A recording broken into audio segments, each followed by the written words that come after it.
I have to step over a dog.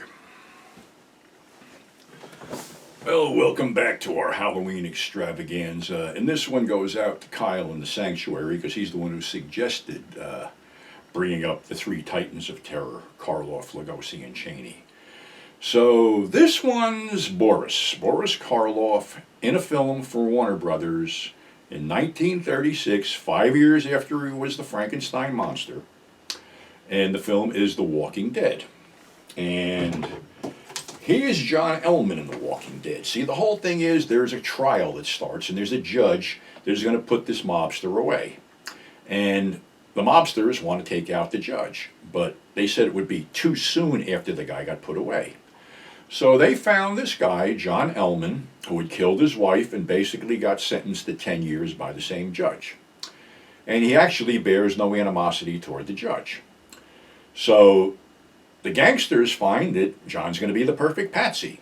So being that he's broke and desperate and he's also a musician, he basically takes the job spying on the judge under the pretext is that someone's cheating.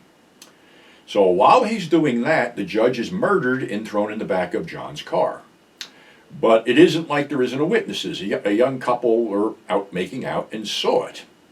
So John is arrested, tried for murder, and found guilty because they can't find the witnesses.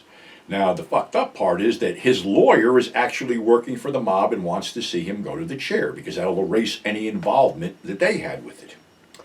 So even though they get the witnesses, the lawyer still blows the whole thing off and basically makes the phone call to the warden and has the witnesses, and it's too late. The warden does, the governor does, however, commute the sentence, but it's too late and John is electrocuted. Well, a doctor friend of the couple wants the body and has been doing experiments and basically brings John back to life. Now here's Boris with a white burn on his head, you know, with white hair turned white and stuff like that. He's confused, he's disoriented, and he also has a blood clot at the base of his brain. And they said if they operate on the blood clot, he will die. But the doctor really wants to know what transpired between him dying and him coming back to life. And so did the gangsters, because they want him gone. But he's sort of, this is a weird thing, it's sort of like he psychically knows who set him up, and he tracks each one of them down and asks them, why did you have me murdered? Why did you have me killed? And for whatever reason, these guys completely freak out and wind up getting themselves killed without John touching them.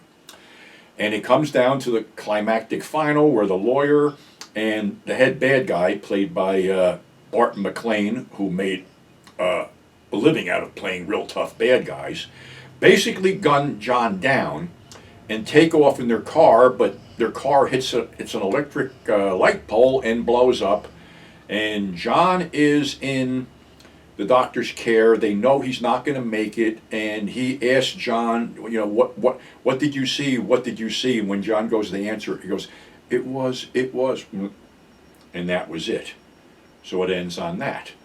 Karloff plays it brilliantly, as always. Karloff was really a good actor. Not just a horror guy, but a good actor in general. Because if you ever see The Body Snatcher by Val Lewton, in the beginning he comes off as this cheerful, you know, amicable, you know, I guess he was a carriage driver or something like that. Then he's going to steal a body, and the owner's dog is guarding the grave, and he kills the dog with a shovel. Of course, this is off camera, it's implied, and being implied is worse than actually seeing it. Of course, today we would see somebody chop the damn dog's head off with a fucking shovel and throw it up in the air because we can't get enough blood and guts. But back then you couldn't have blood and guts, so it had to be implied. And being implied, like I said, was sometimes worse than actually seeing it. So, you know, Boris was basically, he was good in any role. You know, how many times did he play opposite Lugosi, and Lugosi played opposite him as, you know, bad guy, good guy, and stuff like that. He was just one of those guys that was good in any role.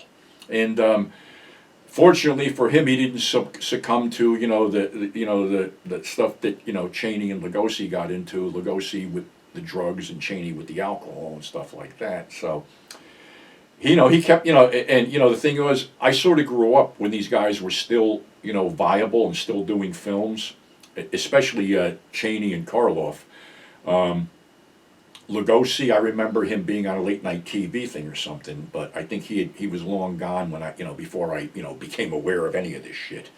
But Karloff and Cheney, yeah, I saw a lot of their stuff while I was growing up, while they were still making movies, and even Cheney, for all his alcoholism and smoking and stuff like that, would always give a good performance.